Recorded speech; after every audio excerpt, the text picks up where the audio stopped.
Bienvenidos a Sin Línea MX, soy Erika González. El día de hoy tendremos la participación de Julián Macías Tobar, especialista en redes y director de Pandemia Digital, a quien agradecemos mucho la oportunidad de esta entrevista que nos concede desde España. Decidimos seccionar la entrevista en dos partes para facilitar la comprensión de los temas. Les presentamos la primera parte. Hola Julián, muchas gracias por estar con nosotros. Mira, yo quisiera que nos platicaras sobre el mecanismo de financiamiento de la infodemia desde Atlas y ese tipo de organizaciones. Bueno, todo digamos que son indicios, pero muy numerosos, ¿no?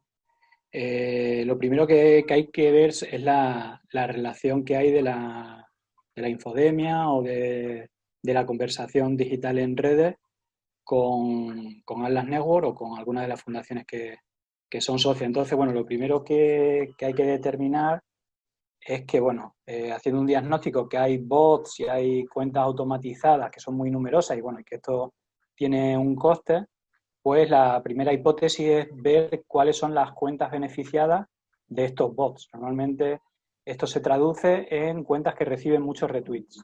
Ujú.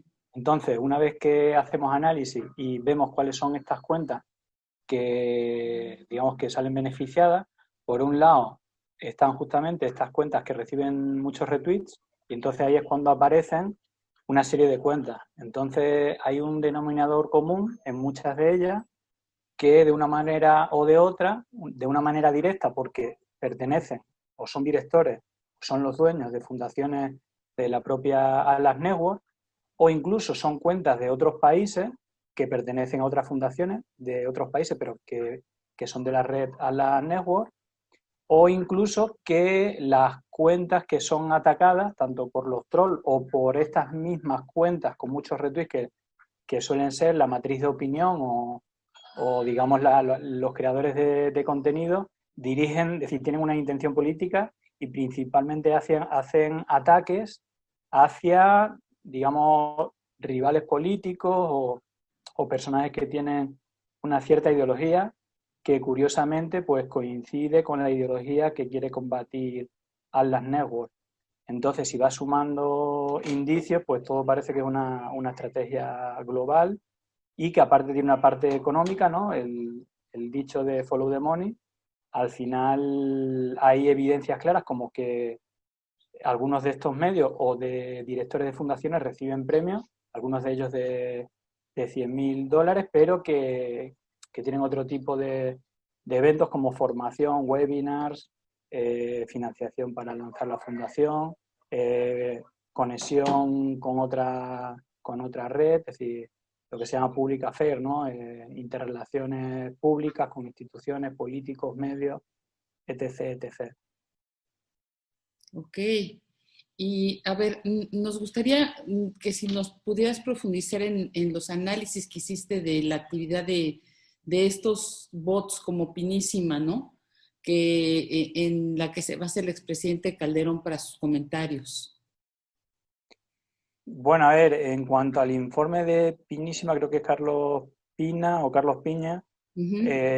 Bueno, lo primero decir que él hace, aunque sí que creo que quiere como dejar cierto halo ahí, pero sí que es verdad que él, el primero, el informe está bien hecho, muestra eh, los datos reales de cuentas que participan, y bueno, él más o menos la hipótesis que, digamos, que construye el relato, ¿no? de este análisis último que hizo y que retuiteó Calderón, no está equivocado. Él lo que dice es que hay una campaña, digamos, que no es más que orgánica, porque sí que es orgánica, que está como organizada, es decir, que no es natural, pero bueno, esto pasa siempre en todos los partidos políticos de todos los países del mundo o de sus simpatizantes que o bien de una manera previa, organizada, pues dicen vamos a usar un hashtag a ver si lo hacemos tendencia y todo el mundo a partir de las 8 de la tarde o de las 5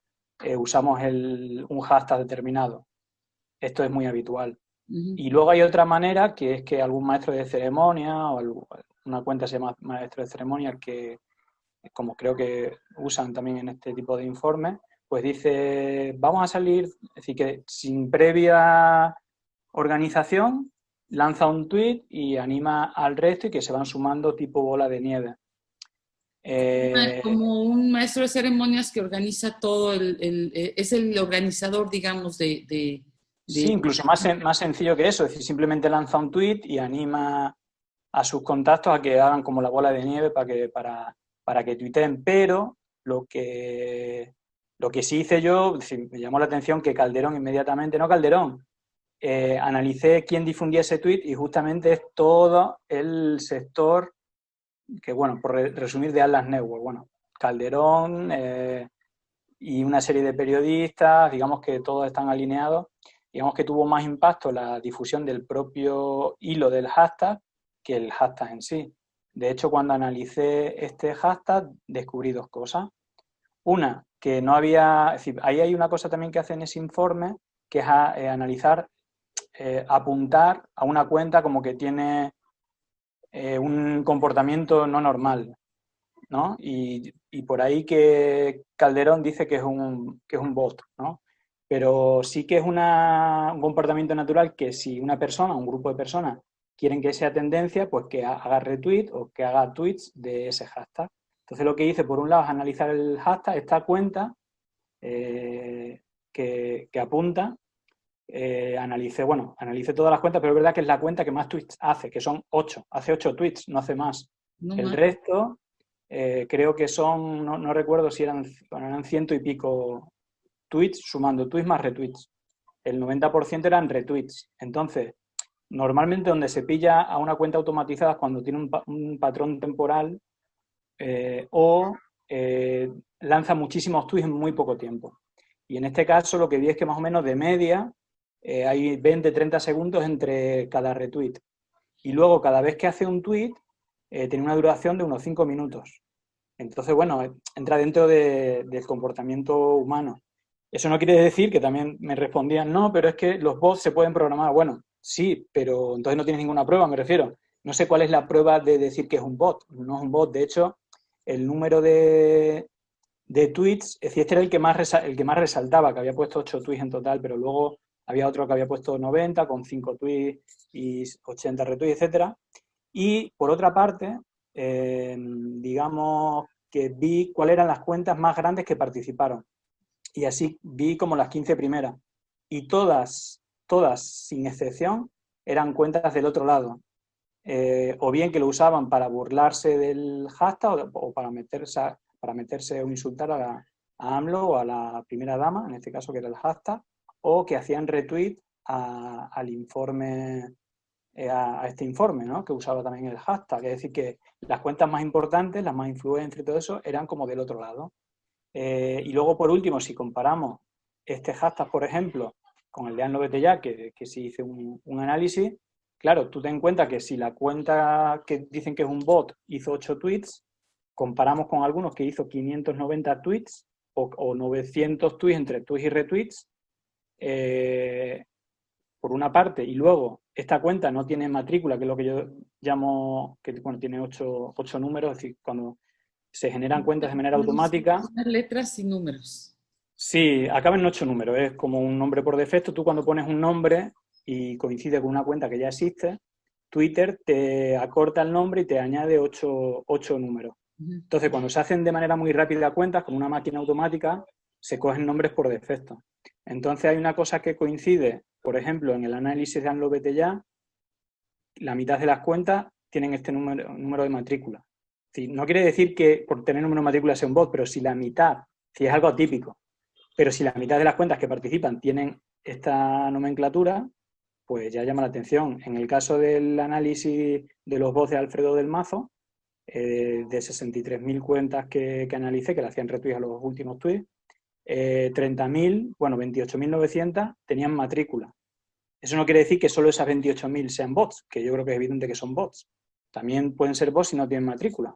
Que en este caso creo que la gran mayoría, por una serie de cuestiones, eran bots. Por ejemplo, en el análisis de las 60.000 cuentas que hacían retweets a Alfredo del Mazo, el 20% lo hacían desde Toluca, que creo que es una población con unos 800.000 habitantes. En cambio, desde Ciudad de México, que tiene como 8 millones, es decir, 10 veces más, solamente era un 4%. Es decir, hacen 5 veces más tweets desde una población 10 veces más pequeña. Esto estadísticamente es como muy raro. Y no solamente eso, si te metías en ese hashtag o te metías en una cuenta, que es lo que hice yo, una de las cuentas que hacían más tweets, más retweets a esta cuenta o que puso más tweets, si te fijas en el timeline, es todo retweets a Alfredo del Mazo o retweets a cuentas de mujeres que ponen ese hashtag. Cuando te hablo de mujeres, te hablo de miles. Es decir, miles de retweets a cuentas siempre mujeres de mediana edad y con los 8 números. Es decir, que son como una serie de indicios que no tiene nada que ver con el informe este de Carlos Pena, que no muestra ni un solo indicio de que sea un bot.